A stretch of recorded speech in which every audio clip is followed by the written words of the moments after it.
बोलो। मेरे बच्चे का नाम आरुष है और हम रुड़की से बिलोंग करते हैं।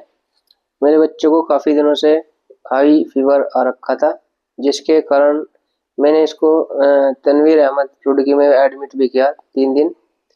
वहाँ से सही होने के बाद दोबारा फिर फीवर आया, जिसके कारण इसको काफ़ी तकलीफ भी हो रही थी, पेट में इन्फेक्शन भी था, बहुत तेज बुखार आता था।